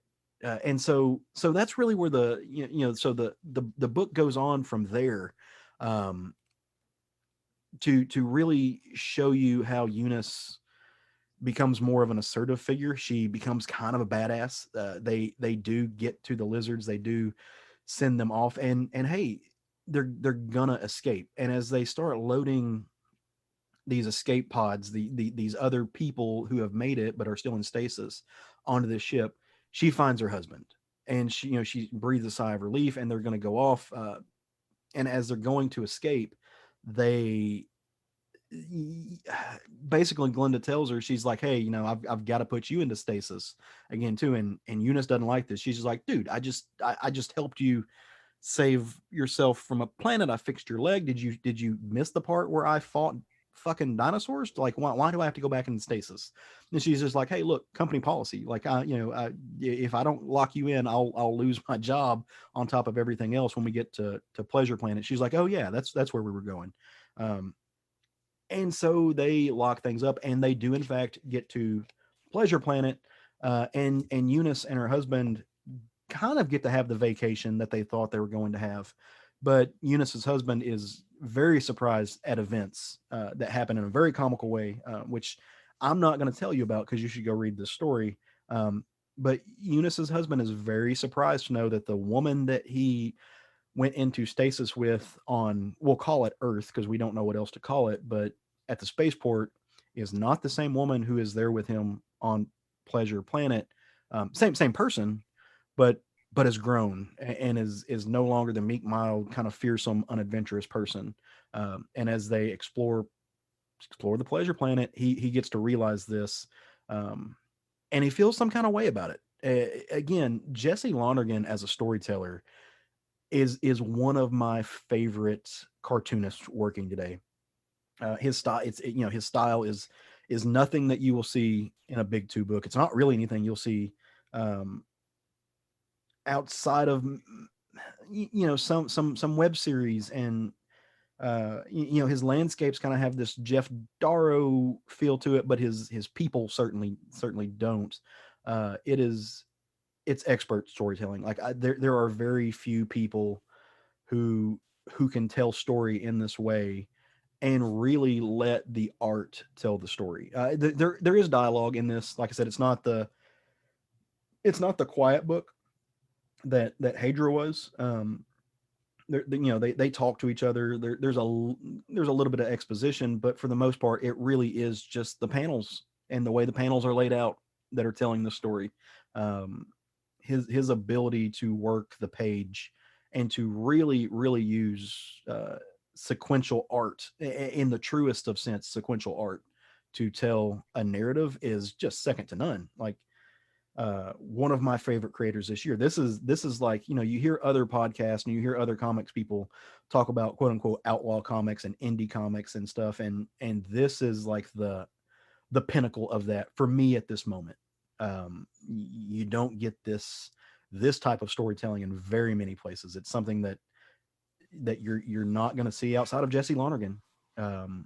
The dude is just, and that's not to take away from anybody else who's doing, indie comics or who's doing this kind of short form comics, and there's lots of people who do this kind of work. I was listening to some our buddies from EOC get together, and they were talking about some folks who are doing indie comics work on Instagram, and some folks who are outside of the mainstream who tell these stories in a different way than what the polished world of comics would have them told. And those are all expert. I mean, like Noah Van Sciver comes to mind, the good Van Sciver. These people who do this kind of work, but Jesse Lonergan has very quickly solidified himself as a titan in this type of storytelling and in these type of comics, in my opinion. Humble as that may be, and worthless as that may be. So, I forgot this book was coming out, so I just missed the boat on it. But I'm gonna have to go get it. To me, this is the beauty of comics as a storytelling device. It doesn't get much better than this. Well, I remember how much we all loved Hydra. Yep. Hydra. Was it Hydra? I said Hydra. Hydra, I think is right. I think that's right. But I forgot how much we actually loved that. And so this fell off of my radar. But again, definitely need to grab it. Needs to. It's awesome. And it's from Image. Like, it's. Yeah.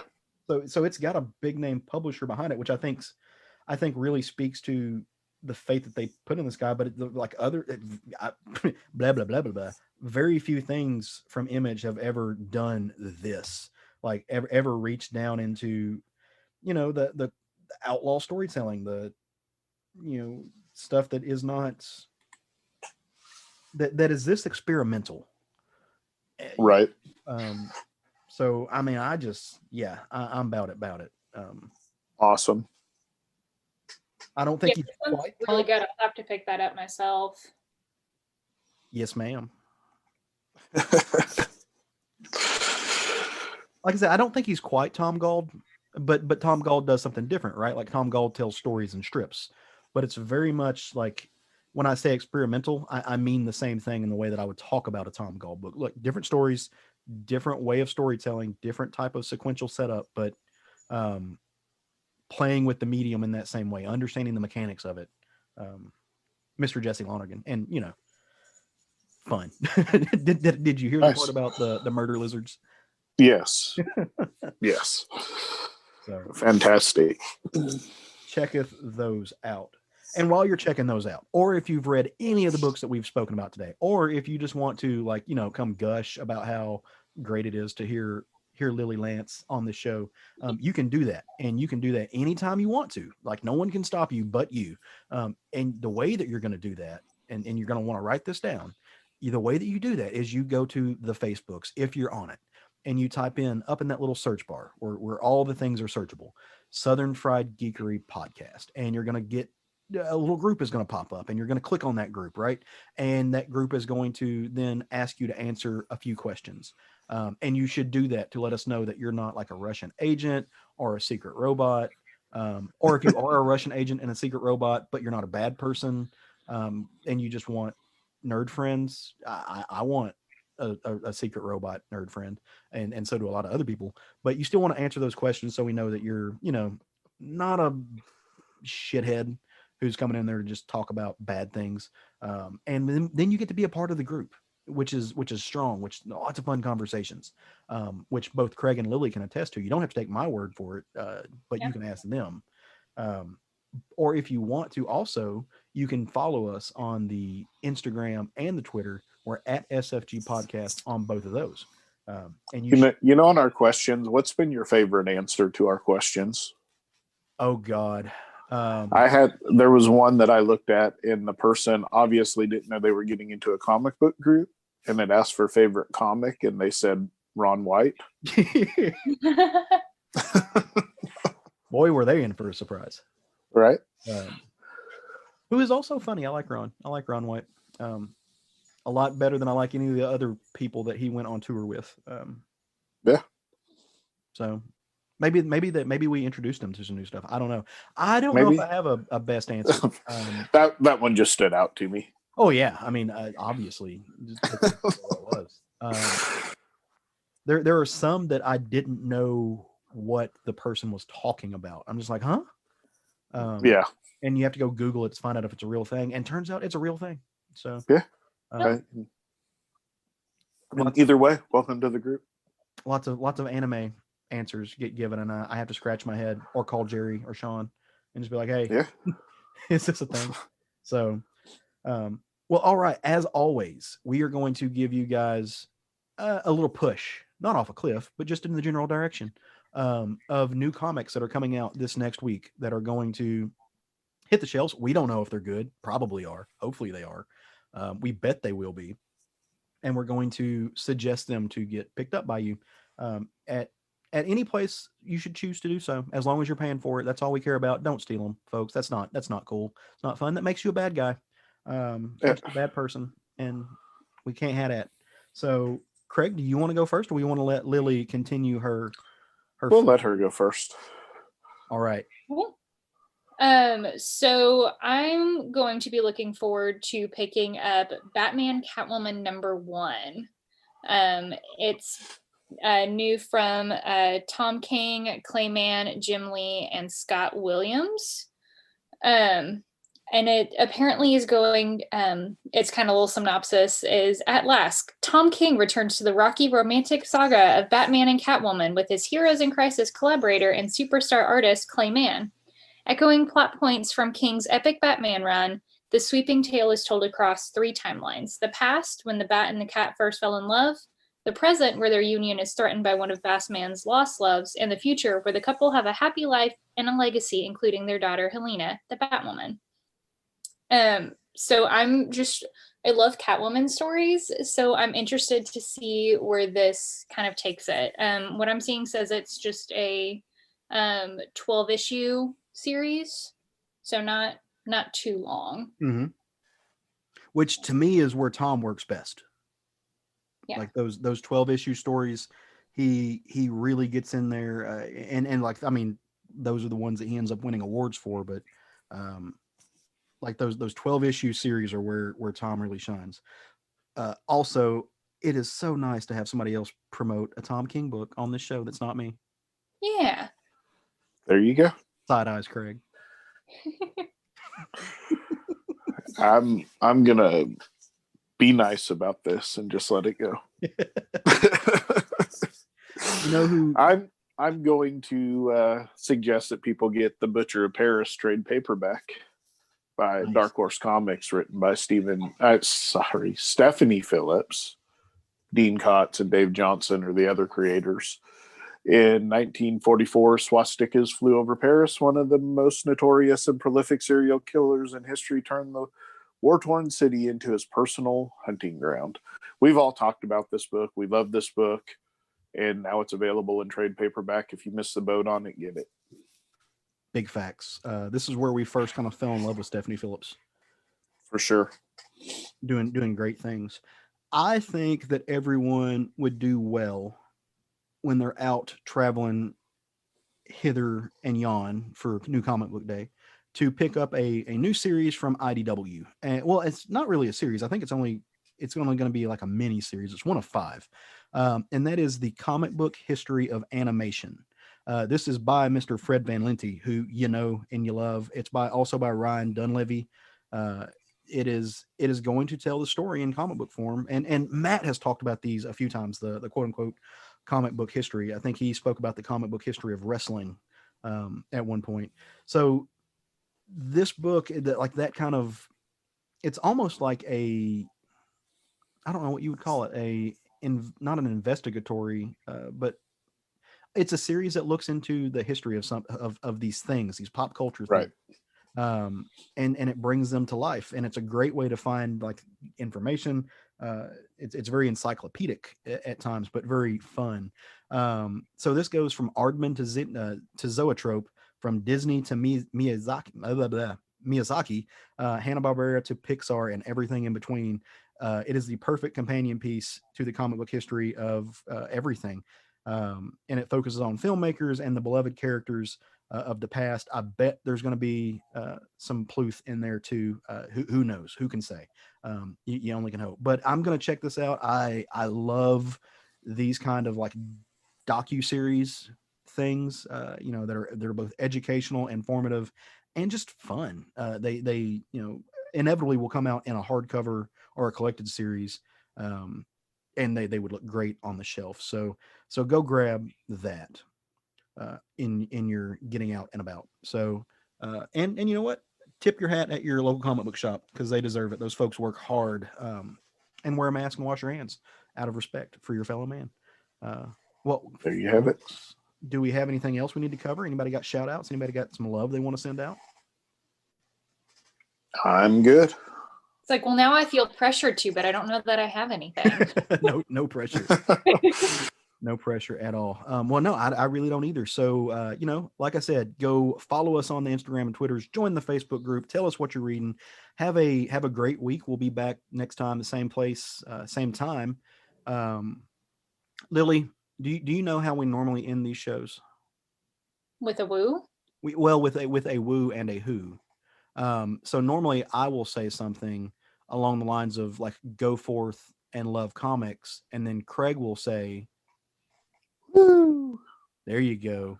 But this time I'm going to say, go forth and love comics. And Lily's going to say, I get to do it. yeah, do it. Ooh, yeah. Okay. All right. Ready? I'm going to do it now. Go forth and love comics. Woo! Somewhere Jerry is smiling with pride. So. Yeah.